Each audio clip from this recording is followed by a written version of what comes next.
There we go. Okay. So just before I start, are you guys on Instagram already? Or Yes. Yeah. No, Andrew? Yes, but no. Okay. No, I just wanted to Just know an if I should account. like if you need like a basic run through of this is why you do this is why you do that, or if I can go straight to tips. I mean, we can go to. We have an account, but not active in that. All right. So you know how it looks, more or Yeah. less. Good. Okay, I will Can I share. just do this since we're recording? You are come to test box, yeah? And we have a Fi here giving us a little tutorial in this in Instagram. Thank you. Yes. Go. Sorry. Okay, so I'm going to share my screen quickly. This is my Instagram. Nope. Here we go. Can you see it? Yes. Yeah. So first, like basically it looks like this, but I imagine that I'll send it to you guys and you can read through it after if there's anything you'd like to see. So first of all, my number one tip is to, when you make your Instagram, think about, because it's for your brand, you're inviting people into your brand. So imagine you have guests coming over, or you have someone coming over to your house who it's not like a close friend, they haven't been around before.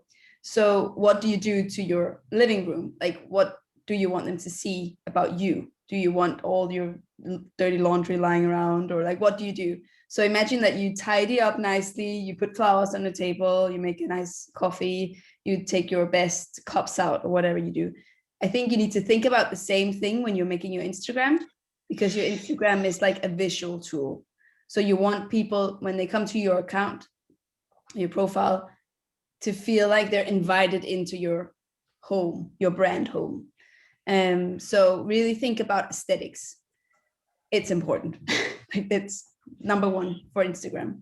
If you want to do, you can use other social media like Facebook or Twitter, TikTok, maybe, even if you're not, as if you don't want to make this beautiful visual aesthetic profile. But I think when you're using Instagram, that's definitely a thing you need to do. Sorry, got my voice. So always edit your photos, and always do it in a similar way. Like, so you, every time you have a photo, you have a similar set of filters or presets, a way that you edit. And to do that, there's like a lot of good apps, and I like this. The ones I've bolded are VSCO and Lightroom are quite good and easy, because you can use filters, but it's not like the Instagram filters. They're a bit better and they're a bit more toned down, which is important too. Then Canva is a great one. I just wanted to mention it if you are doing any sort of images with text on, or any layout where you want to add 2 images to a layout. Canva is very good. So definitely play around with that. And then always use a planner app is my tip number 1. So I use this one called In Preview, and there's plenty of other ones as well. But basically it's an app that represents your feed. So like all the images you have on your Instagram, and then you can add, whenever you have a photo, you think, okay, at one point I would like to post this, but it's not right now. You can add it into that app. So you always have it as an image bank in a way. So you always have something to post. And then also you use it to play around with the order of things, to figure out what order should I post things to make it aesthetically pleasing as well. So it's both figuring out what do I want to talk about in the future, what's my plan, and also does it look good. It's a very good visual tool to know if it fits in. And use your own photos. Don't go into other online places to find photos. I mean, you're not really allowed to use just Google or Pinterest photos, but there are other ones that you can download, those ones that everyone has access to, but don't do it. is my advice. I think it's way more authentic if you make your own photos, and you can of course be inspired by other people's pictures. But if you take your own photographs, it's you behind, and people will know. It'll be obvious that it's your own photos. And phone quality, perfectly fine, and always use natural light. You don't need to be a professional photographer to take your own photos. Yeah. Then text. I think you should always add text to support your visuals when you have a brand on Instagram, because you want to say something and you want to make sure that your followers understand what it is you want to say. So you don't just post a picture and say a few words, but have something to say with it. And a good way to do it, and all of these things are things I've watched different webinars and read different things, so it's probably other people's opinions or experts on this, but this is basically what I've been taking with me, is to start with a headline that catches attention, and then give information or share something personal. It depends, whatever you're talking about is like the main point.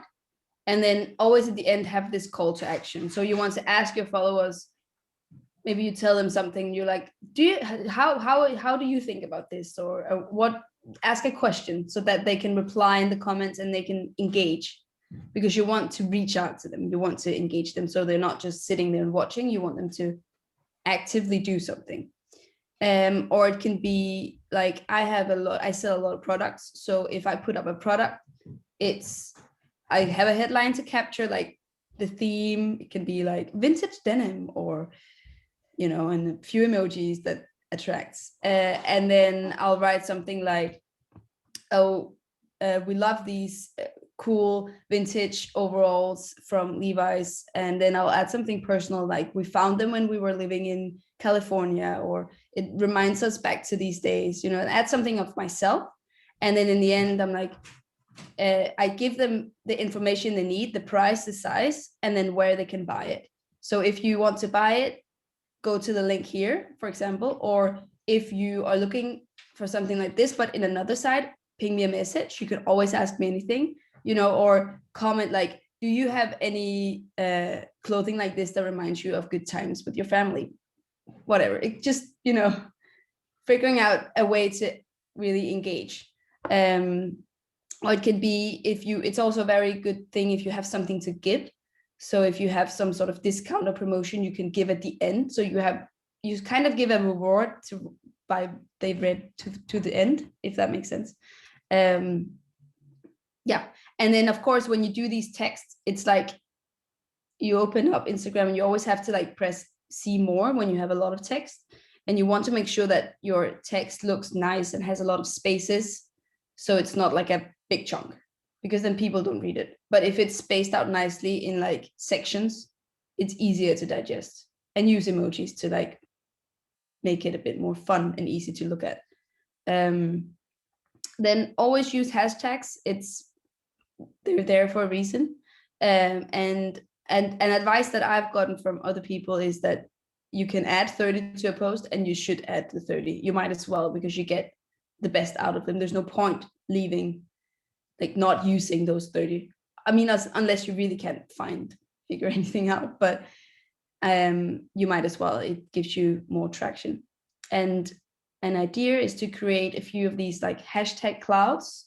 So in your notes, have like chunks of hashtags, different ones, maybe 20 in each, or 30, or just 10. So you always have some ready that you can just copy paste into your planner app before posting.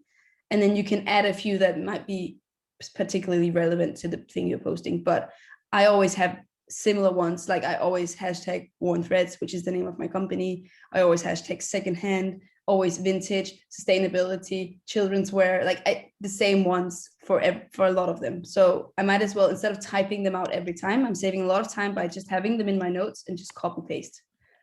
And then you can do different versions. So you have a few different ones to pick from. Yeah, makes sense? Makes sense. Thank you. Cool. And be yourself. Is very important. You should think about that your brand is you, and it gives a lot of value to be personal, and people follow you because they're interested in what you have to say. So share from your own life and every day. I think a lot of people say they don't feel comfortable showing their own face and like speaking to the camera. And the only really reply I've heard is then work with that in your private time and get comfortable, because you have to. It's like when we're like practicing these pitches, we have to be able to sell our idea, and we have to be able to stand for them and talk about them. So if you don't want to talk on Instagram, then like you have to do it basically. So work with that and figure out why do you not feel comfortable with it, and then start doing it. And practice makes perfect. So yeah, what did I say here? Use stories and live for these like quick unpolished, it doesn't have to be unpolished, but it can be unpolished videos and images, just like quickly tapping in and showing your followers what you're up to and who you are. And it's always a good idea to do these talking videos, because it really makes people sit and listen. And if you do them, always add subtitles, because people will watch sometimes without sound. And then if you don't have text, they'll just skip through it. For me, for example, I often do that when I'm putting my children to sleep. I don't have sound on my phone. So I might be watching these things, and if there's no text to support, I don't know what the message is. And I know Instagram is adding this feature now that you can caption your videos automatically. So there's like a little sticker you can add, and it'll just, when you speak, it will make like automatic captions. I don't have it on my account yet, but apparently it's coming. So I don't know if we don't have it in the northern countries yet. But it's coming soon, and it's making it much easier. Also, there are other apps that you can use for that if you want, or you can just type it out what you're saying, or the main points. Make it a habit to take photos during your day to document like what you're doing, because you're working your business. So if you want to share your business, surely there'll be something to photograph. I said document that healthy breakfast you're having. I was thinking about Andrew and her Ayurveda in this sense. Show your followers that you also live by these rules, or like these things. And it's easy, because if you are living by it, you get a lot of content. You will have a lot of visual content around you. You just need to photograph it and document it. Yeah. I want to just see. I have a feeling that I jumped one. I did. This one was the most important one, and I jumped it. So I'm going to go back. Doesn't matter. It's about the value proposition. That was one of my first things I wanted to say, that you need to think about whenever you post something, you want to give value to your followers or target group, customers, potential customers, whoever you're trying to reach. And I think on Instagram, you can have a lot of followers, like a big follower number, but then maybe you don't have that many paying customers. And that's just showing you that maybe you're not actually engaging, or you're not reaching out to those people who actually would like to buy a product. So maybe you're making content that is actually interesting for this group, but in reality, you want to target this group because they have the money and they want to spend on your product. So really think about your why and who it is you're targeting. So how do you give value to this group? How can you make something visual that's not just showing your brand, but how can you give them the value, and how can you show them what life they will get when they buy your service or products? And use yourself. So it's not like all packed in plastic, but it's nice, authentic. It's you. It's a small business entrepreneur doing this and giving you something. Yeah. So basically, you want to think about. I see a lot of these people, small businesses, sharing these little things, saying the Instagram algorithm is ruining everything for me. You need to please save my posts and share them and like them and comment them, so I will not drown in this feed of bigger businesses. And I think the thing is with this algorithm, it favorizes some things. That's a fact. So if you have a lot of saves, you can save a post. You can like bookmark it basically for later. You can come back and look at it, and you can share it. You can share it in your stories, on your own feed, or send to friends.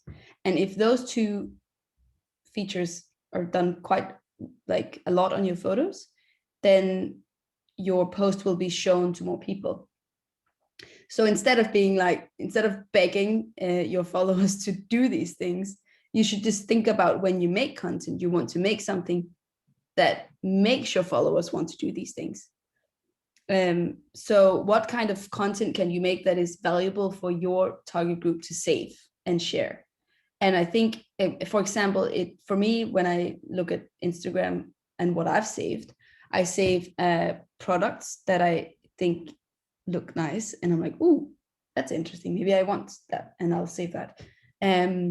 Or I'll save like styling tips, like if I see some who took a photo of their child in a nice pair of jeans with a cool sweater and it's looking really good, maybe I'll save that because that's my interest and I'll go back and look at that. Or recipes is a big one that I would share, because that's something you read and you're like, oh, I want to make that, but you don't remember. Like you can, so people put recipes in the description and it's quite detailed, so this is something you need to pull up again when you're in the kitchen and making something. So that is a big one that I would save, because it makes perfectly sense. I need to come back to it. So how can you create value for your group and make something they want to share, tell their friends about, and save and come back to? Because then you will beat that algorithm, so to say. And yeah, I think talking a lot about that. Let's go back here. So Reels and IGTV. Basically, Reels are these 15 or 30-second videos, and the IGTV is like similar to YouTube, so you can make longer videos. Instagram is trying to collect all the different social media in one with these things. And basically these are like the Reels is fairly new feature. And whenever this is also just something I've heard from someone else and I'm not sure about it, but it makes quite good sense that whenever Instagram makes a new feature, the algorithm that sort of sends your stuff out will favorize those who move first. So if you are one of the first people to actually take on Reels and make a lot of those, your Reels are being spread far and wide because there's not a lot of people doing it.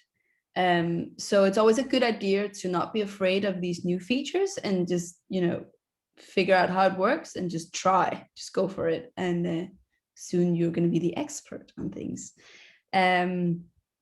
So the amazing thing about Reels is that they are watched by everyone.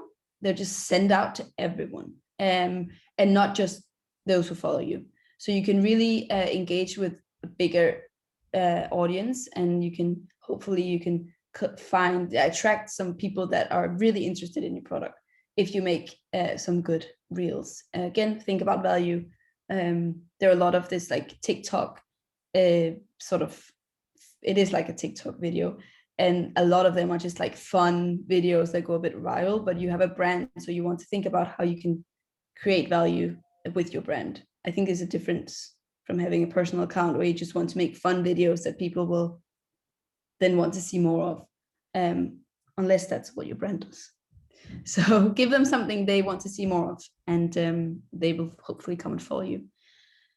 And when you are posting a reel or a video of some sort, there's always a little bookmark. You can always tick that you also want to post it to your actual Instagram feed. And that's a good idea because then more people see it. If it's only in your reel section, not that many people will see it because it doesn't really pop up when you go into your profile.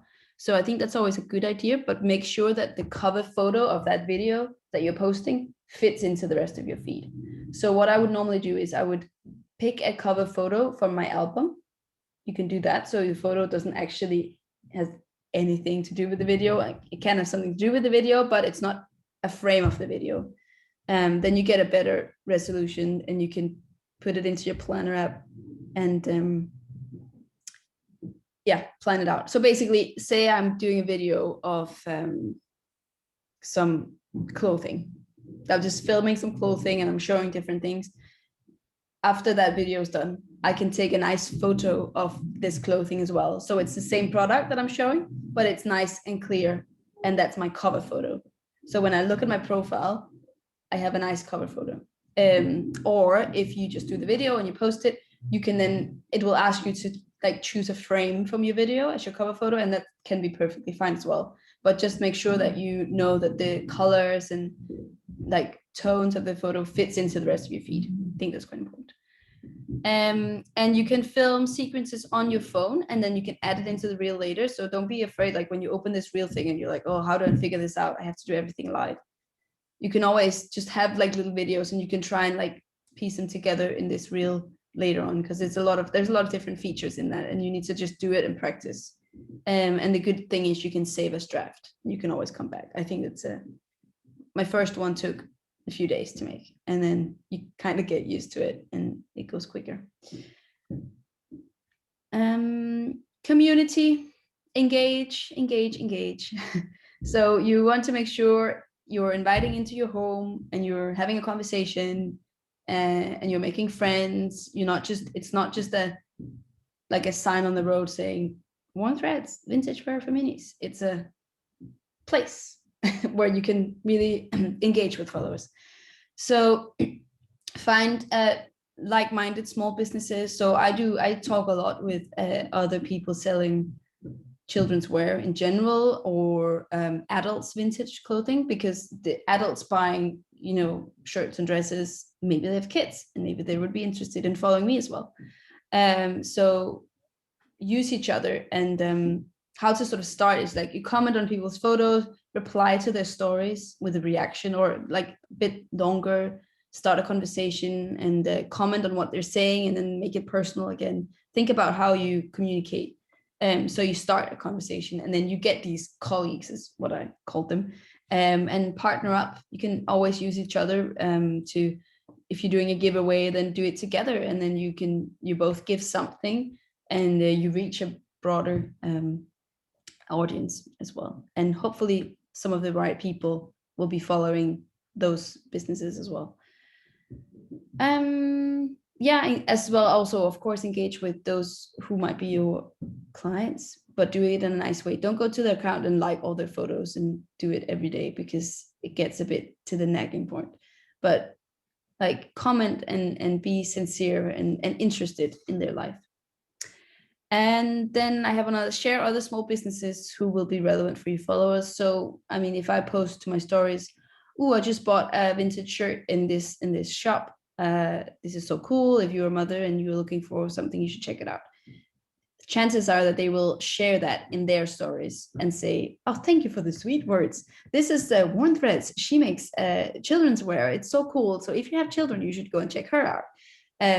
So yeah, give love, you will receive. And you will, yeah, it's about reaching more people, or the right people. It's about reaching the right people, not more people.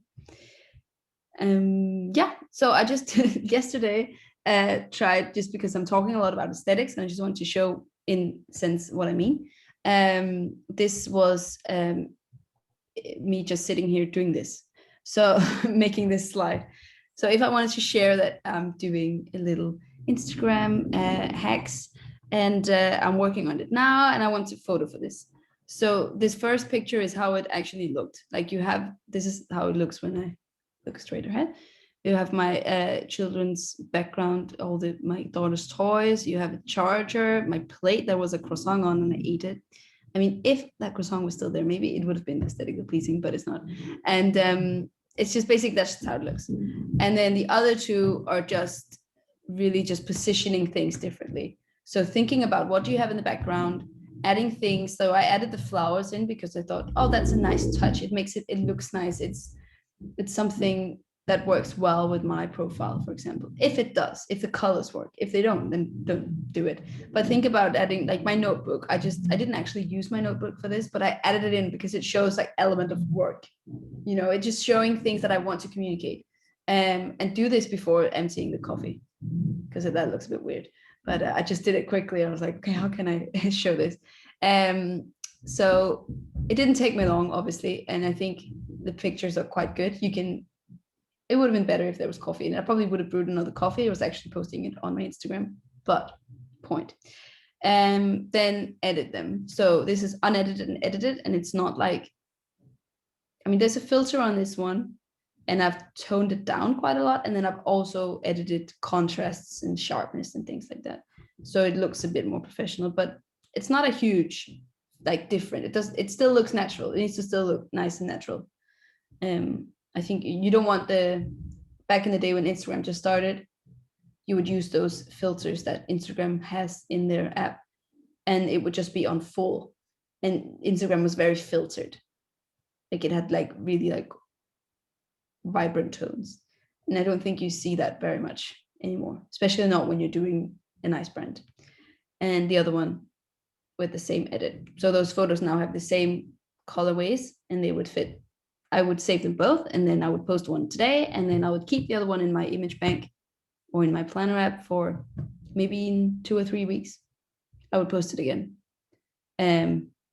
You don't have to make new things all the time. You can reuse. And I should have probably taken more photos. When you have the elements ready, just take a lot of different ones, add in different things, take something away, so you have photos for your bank, so you never run out. Yeah, if you post once a day, that's very good. So at least 3 times a week. Thank you. Okay, I will stop the recording now so that everyone can just relax. There we go.